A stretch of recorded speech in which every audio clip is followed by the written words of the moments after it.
headquarters of common sense. Talk Radio. What really did happen? Were there daffodils that were planted that were cut down, and was the reason because kids might eat them? Well, let's go back to the beginning in 1995 when I created the children's play area. There had always been daffodils in the old orchard. They've been there for generations, and there still are. Some additional ones are there now. For people with mental health and well-being issues, we've just had COVID. We've got a crisis going on in Ukraine. Children have been locked away, unable to go out and play. Yep. Families, people with dementia, by the way, benefit from seeing daffodils. It's actually a nostalgic thing. The smells, the sights, actually good for people's health and well-being. So there have always been daffodils there.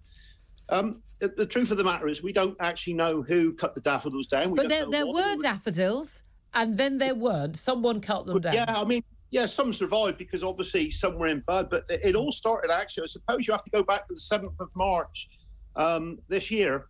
And it says here that I've had Amy on the phone because Gaynor is throwing her arms in the air about the daffodil planting. Absolutely ridiculous. She says they're ridiculous, they're poisonous to children and needs to cut them all down.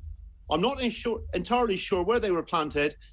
And that was the beginning of a message on the 7th of March. So the parish or the town clerk, Gaynor, had decided that they were unsafe. And on the 7th of March, she decided that they should be cut down. So there was a telephone call with me.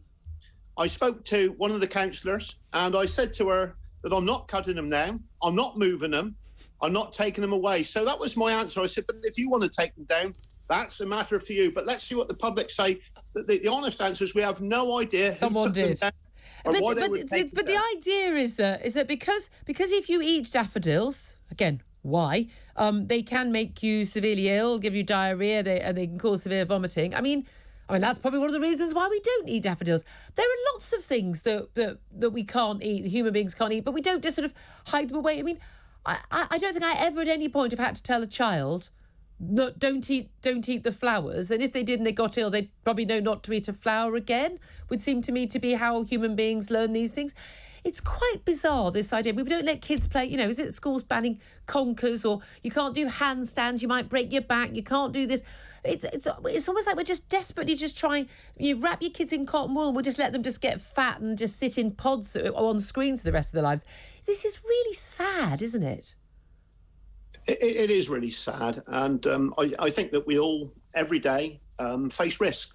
In your cupboard in the kitchen, there are these little soap tablets which are quite poisonous to children. There are batteries in the home. There's bleach in the home.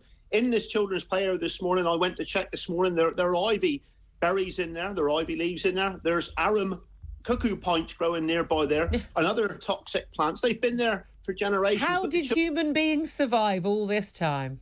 Children really aren't going to the park or any of those areas and eating those dangerous flowers. I mean, they really aren't. Oh, Barry, A, I love you for speaking out about this, and B, I love the fact that you actually set up the children's play area. I love people like you. You are the backbone of this country. Thank you.